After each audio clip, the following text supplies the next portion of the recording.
Until I got my grubby little hands on this thing, I'd never seen one, and you probably haven't seen one either. So in order for members of the team, in order to make ammo for this unique bear, we're gonna have to take it apart and make a chamber casting. Let's go, shall we?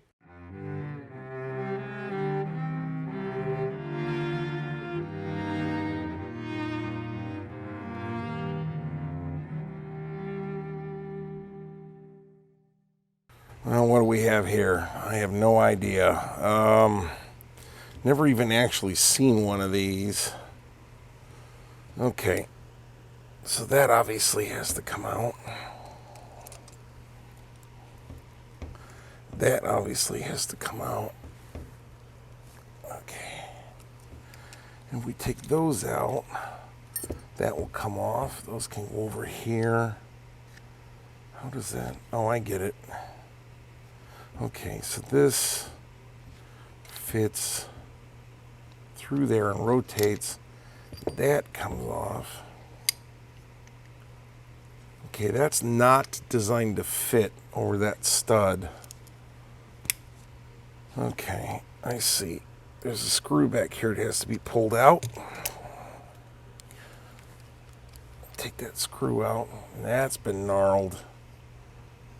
Okay, so then this will have to get clamped in a vise right here and rotated out. Let's see here. I think you can. All I'm doing is grabbing the stud here in the vise, and I'm taking the base pin out. Was that important? Okay, so now in order to chamber cast this goofy thing, this is what's got to happen here. There's a base pin, and that goes down, and there's the cylinder right there.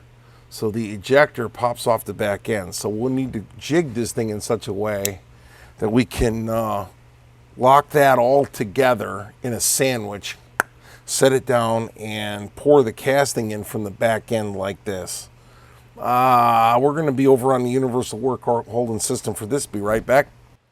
I've got my high-tech Cerosafe pan out here from some previous chamber castings, and as you can plainly see right here, these are just some old ones that we made. Make sure that you notice all this detail. The other thing that Cerosafe is really good for, hang on a minute.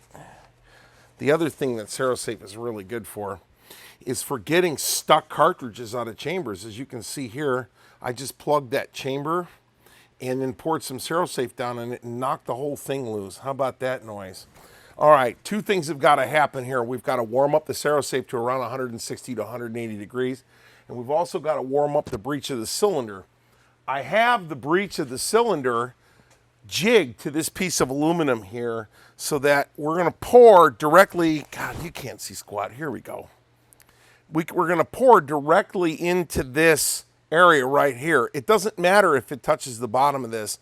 All we're looking for is the rim, but we're holding the extractor onto the cylinder, and hopefully I'll get a clean cut out of it just so we can verify what the caliber is for this, because in case you guys haven't noticed, Gallands don't grow on trees.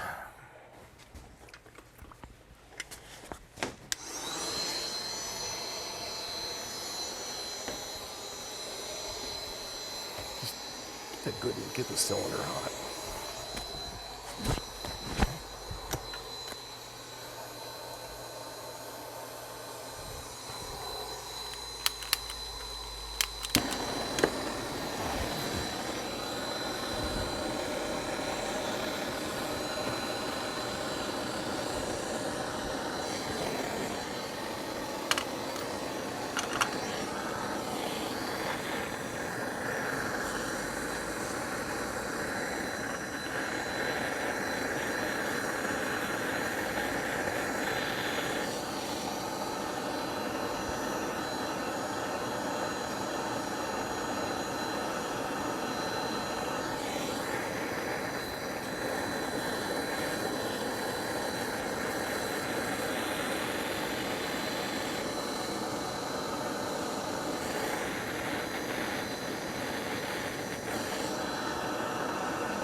whenever you go to touch something, always touch it with the back of your hand. I was taught this in the Navy. That way, if you get burned, it still hurts, but you can still use your hand. In our particular case, you might have heard Jay in the background heating this up. So he heated it up, so we should have gotten a clean casting. None of this will actually stick all that bad. I'm not really worried about it. So let's bring it over here on the bench and go ahead and knock the center out of this. I'm going to grab a punch here and tell you that chamber cast diameters are important when we're dealing with this oddball, really rare, made out of unobtainium stuff here. So we're just going to knock this loose. Let me get a bench block. That big white plastic one should be laying up there somewhere. There you go. That'd be us right there. Okay, put that in there and see if we can't knock this out, right? Also, I'm looking for a little bit of feedback on what you guys think about the gray towel. I've tried to run with gray towels now instead of white ones in an attempt to maybe give you guys a little more contrast on what we're doing. There we go, it's coming. See, it's knocking out. And we don't really care what happened back here. All we're looking at is the front of the rim. Once we know the front of the rim, we know the head spacing. So there it is. Whatever this thing was chambered in, that's it right there. And we now know how long it is, and we know, most importantly, right where the back end of the rim is. So now we can call out the diameter. You ready, Jay? Yep. Okay, this is Jay's quarterly camo here. In front of the rim, it's 4.75. I'm sorry, 0.475. I'm sorry, decimal point in the wrong space. In the very front of the case mouth, it's 4.55, so 4.57. So there's about a 20 thousandths taper on it. The there is a slightly larger diameter where it steps up to the rim, and I'll show you that here in a minute. And that's 4.92. And then the actual rim diameter is, hang on a second here, 0.520. And that's probably what we got to know about it.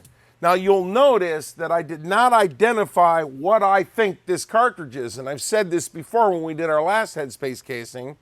If I know what I want this to be, I can make the numbers off that micrometer read whatever the heck I want them to read. In this case, I read off the numbers to Jay, and then Jay's going to tell me what he thinks it is. And that's how you do that. So according to some of the research that we've just done, mild, Jay has all of his resources out here, and he's taking a look. This particular gun appears to have been chambered in 44 Russian. Now, I'm not the expert on this, but I know that some of these weapons were made by Nagant, you said? So there is a possibility. Now, I'm not one of the historians here, so I'm not going to tell you that for sure and for certain. But you would have thought it would have been chambered in something else, but the dimensions of the casting don't lie. The dimensions of the casting are of a 44 Russian, and with very little ambiguity there. So I would intend to just kind of run with that thought. So all that's left to do now is put this piece back together again, and hopefully do this in such a way that we don't break too much. Okay. So this rod has to thread back in, and while it's threaded in, it has to come all the way up. So I'm going to get right here on this vise and go ahead and bring this around and thread this in. It seems to matter where this base pin lines up very much. It just, so there's a screw slot in here that I'm trying to get the head of the screw to line up in there while I'm rotating this around without over-rotating it, without destroying anything. So I'm using aluminum vise jaws here, and I'm lining up the existing detritus marks on the back of the cylinder. And it's got to be pretty tight, and it was not designed to be taken apart. I'm going to tell you that. They might have left us a screw, but it was not designed to be taken apart. And what I'm trying to not do is drag on this frame stud right here. I don't want to drag on that because if I do, I'll just wipe it right off the side of the cylinder. So I'm grabbing it in aluminum jaws, and I'm looking at the milling machine marks in here, and I've overshot it just a slight amount. So I'll come back a bit, right there, a little bit more, right there. And then the way we'll know, I'm looking at where that screw head lines up, and then we'll put the barrel on it, and we'll see if the barrel fits. Because the barrel has to go down over those studs right there, and the barrel has to line up. So you see here, the barrel has not lined up. So regardless of what I think I've done, wow, that overshot a bunch. Hang on. Right there. I'm working without a monitor, guys. Bruno's trying to keep up with me here while I get going. I haven't been feeling well for a couple of days, and I'm going to apologize for that. And we still got this MP18 laid out all over everything. We'll get there, almost there. A little bit more right there. That looks like that lines up there. Am I close? See, I'm just off by just a little bit. Now, there's a temptation to just want to grab this and turn it. I'll guarantee you, you're not going to get enough torque through that stud. It's not going to happen, so we've got to come around just a little bit more.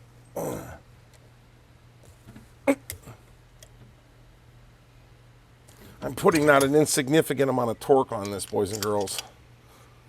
Almost. Got it. Now we're tight. So now I can put the rest of it back together again here. Okay, and that's loose. So now we're back down here on this. And yes, I got that to bang in. I'm going to have to knock it back loose again. And now that I'm looking at it, what looked like random striations, there's actually an alignment mark running vertically straight down through here at the end of this pencil. Well, how about that noise, huh? Who knew? Let me knock this apart. Cylinder goes in right like that. That gizmo rotates on there. And then that goes in there. This comes down, bang. All right. This went, we know that that went in there. Your workbench is a tool. You can pound things on your workbench and you're going to be just fine. So in this particular case, not only is your workbench a tool, but the backside of a hammer. All right, what's not going on? I see what I did. All right, you're going to have to spot me the fact this is the first Galland I've ever put together. This has to come in here like that. And then all of this has to come on as a formation. That rotates until that goes through. Then that rotates and up. And now we're in. How about that, huh? Whoo, baby. Okay. That's going to go there. That's going to go there. And this is all just going to rotate over. Let's see here. Are these screws the same size? No, that screw is significantly larger, so that one goes there. This one's going to go in there. Is that arbitrary? Just put it together and go. So let's see here. Okay, there. And there. And then we've got... How about that, huh? Well, there you have it. Now, there is a screw that I left out right here, back here, I'm sorry. And the screw that I've left out back here, I'm going to go ahead and clean the head up on that. I'm going to show you how we do that here in just a second. I just want to clean that head up so the next guy that has to take this gun all the way apart gets it. The head of the screw has been mauled. I'm trying to get it. There it is right there. He's got it. The head of the screw has been mauled. So rather than just take a file out right away, you set it in a punch block. Polished hammer faces, remember. You just start moving the metal back. You don't want to take a file out because all that metal was there in the first place, right? You want to just kind of, eventually we'll just kind of file it over, but this is maintenance. Do the maintenance. So once you're done tapping in the block, you can just come right back here and see that the head's turned up. So we'll bring the block back and bring my the head of my I've got a little vise here. Hang on a minute. We'll put that right there. And we'll drag out my screw slot file, which I'm sure somebody didn't lose. There it is right there. This is a screw slot file, and all I'm doing now is just cleaning up the head of this screw so that you can get a screwdriver down in it. And now we'll have a nice round screw, and all of its original metal is still going to be there. Okay. It's funny, this didn't start out as an episode today. This is started out as there's some ammo that we have to have for Sea and Arsenal. Jay came over here today, and for some strange reason, it just degraded into an episode on the Galland. Who knew? The Hand Loader's Manual of Cartridge Conversions by John and Judy Donnelly is Jay's Bible, and if you can see from the number of tabs sticking out the top of this thing, homeboy doesn't take making oddball ammunition lightly. So thanks for staring with. This wasn't even supposed to be an episode, but it just turned into one, and it's been a pleasure, as always.